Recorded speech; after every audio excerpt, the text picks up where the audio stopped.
evening, church. It's great to be back in the saddle after a week of vacation. Thanks again for your love and encouragement to both Brother Sean and myself.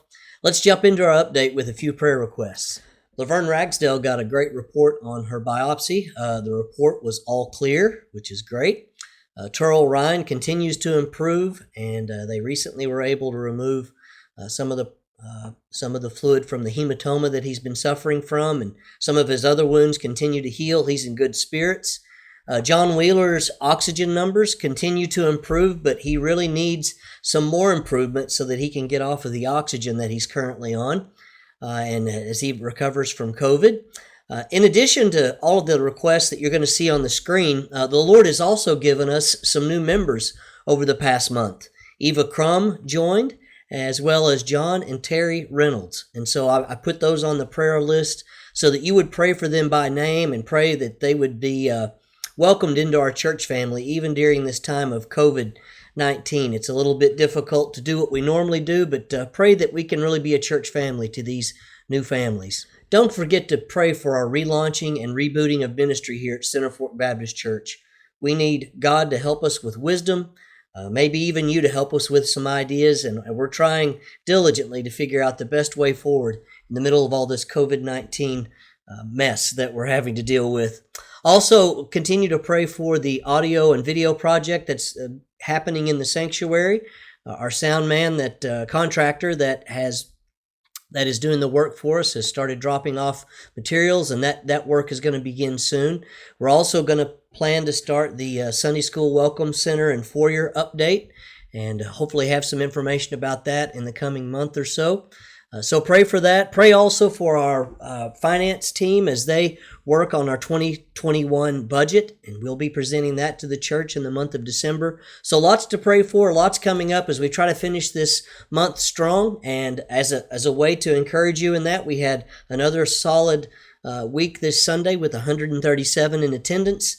We also had a great offering this past week that offsets the lower offerings we've had the previous two. So we're very thankful for this very generous offering this past week.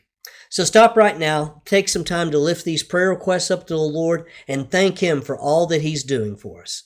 All right, some announcements and ministry updates. First of all, you need to mark on your calendar November the 8th. That's Sunday, November the 8th.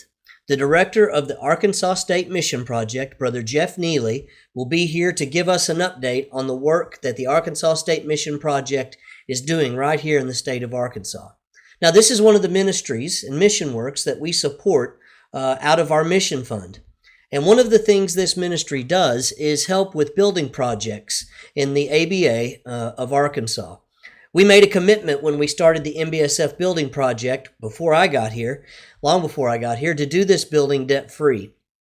And one of the reasons we were able to do that is because ministries like the Arkansas State Mission Project Fund and churches across the state of Arkansas helped us to do that. In fact, the Arkansas State Mission Project has given $121,877.14 towards our building project at the MBSF Center. So on Sunday, November the 8th, we're going to celebrate the completion of this ministry, of this building project, and we're also going to be taking up a love offering for the Arkansas State Mission Project as a way to say thank you for helping us build the ministry in Arkadelphia to the college students of the campuses of Henderson State University and Ouachita Baptist University. So November 8th in our AM worship service, circle that on your calendar and be ready to give. MBSF Thanksgiving, because of the COVID-19 adjustments to the college calendar on both campuses, the MBSF Thanksgiving meal will be on Thursday, November the 12th. Now, we have some folks already signed up to do the turkey and the dressing. Another church is coming alongside of us to help with desserts and most of the side dishes, but what we need really are two things. So the first thing we need 3 to 4 people who are willing to go to Arkadelphia and serve that meal. That's on Thursday, November the 12th. We need 3 to 4 people to go serve this meal and also help with cleanup and just be there to greet and interact with the students. We would leave Center Fork around 10 a.m. and return somewhere in the afternoon between 2 and 3 p.m. So if you could, if you contact me if you're interested in helping with that need. The second need is that we need 100 rolls. And these could be, brown and serve or warmed up rolls that we would warm up the day of, but we need 100 rolls for this meal, for the MBSF Thanksgiving meal. So if you can help with the rolls or you can help serve the meal, please reach out to me and let me know. Either email, contact Gina here at the office, and we'll get you more information. So that's the MBSF Thanksgiving meal. Finally, one reminder: if you're interested in adult Sunday school, we have one class who is meeting on Sundays. Contact me or Steve Carpenter for the details. They meet at 9:30 to 10:30 or so, 10:15 or so every Sunday morning, and they're in the downstairs multi-purpose building, the meeting room there, the big room. We also have a ladies' Bible study that's happening every week on Wednesday evenings at 6:30, led by Tanya Sperlin. If you're interested in that ministry, please contact Tanya for more details. Well, I'm thankful that the Lord has given us some young men in our church who are following the Lord's leading into ministry. Jonathan Crane, Caleb Anderson, and also Thad Williams are all wrestling with the call to preach and what God wants them to do with their lives. And so I asked Thad to share a devotional a few months back, and he did part 1 of his study in the book of Proverbs. And tonight he's going to finish up his talk on the book of Proverbs with part 2 of that study. So here's a word from the Word from one of our college students, Thad Williams. Hey church, my name's Thad Williams. I've gone to Center Fork for most of my life, and if you don't know me, you probably know my parents, Keith and Renee.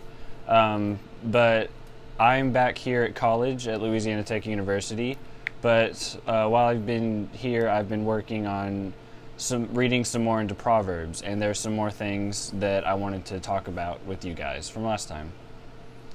So, the book of Proverbs was written by King Solomon in order to spread the wisdom that he was gifted by God to others. He speaks about wisdom in many different ways throughout the early chapters of the book. Previously, we looked at the benefits King Solomon said one could gain from pursuing wisdom in their lives. But in chapter 8, Solomon writes about wisdom in a very different way than he did previously. In this chapter, wisdom is actually personified as a woman, calling out to people to follow her. This passage is written as a monologue from this woman's perspective, and throughout it she describes many qualities and characteristics of herself. During this talk, I will be telling you about some of the notable characteristics of wisdom and what they mean in the context of our lives and our pursuit of wisdom. So by the end of this, you'll have a better understanding of why you should pursue wisdom and fill your lives with the teachings of both King Solomon and God. At the start of the chapter, wisdom begins by telling us some of the things of this world that she hates. In verse 7, wisdom states that she detests every kind of deception. And in verse 13, she goes on to state that she hates pride and arrogance, corruption, and perverse speech.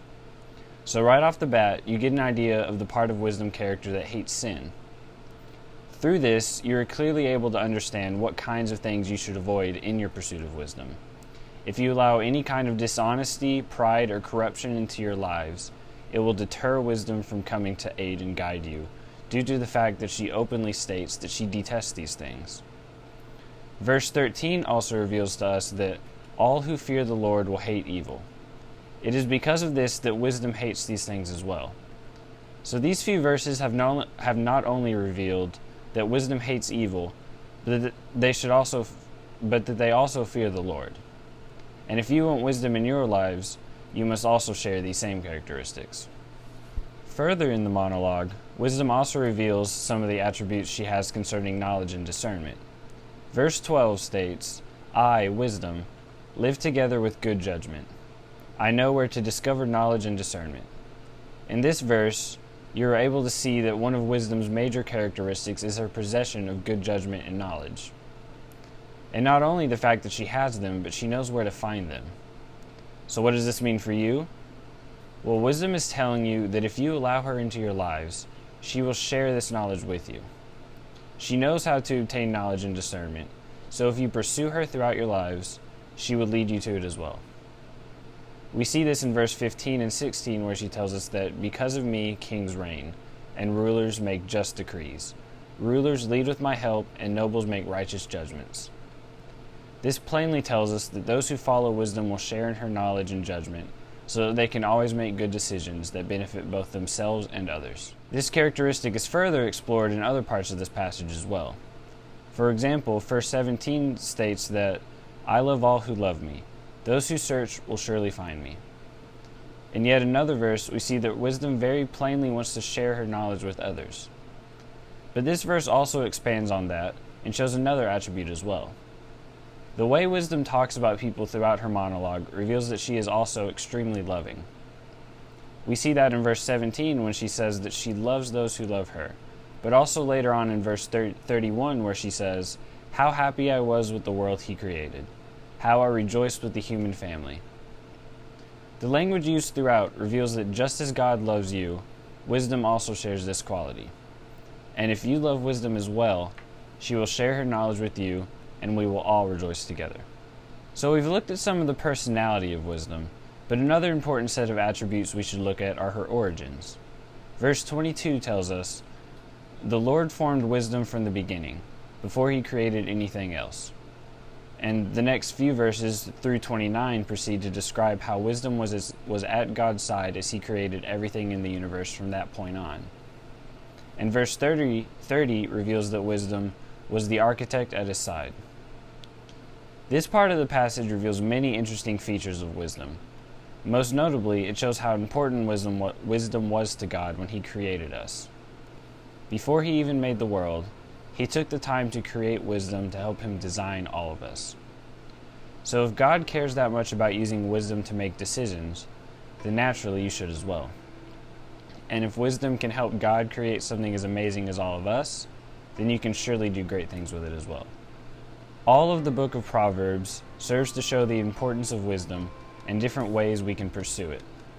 But in chapter 8 alone, we are shown so much of the character of wisdom and what it will do for you if you apply it to your lives as well. From looking at how wisdom describes herself in this metaphorical personification, we are able to clearly understand that pursuing her will help you to hate sin, have good knowledge and discernment, experience love and joy, and even be more like the example God left for us. So these are all reasons for why you should always pursue wisdom and let it fill your lives.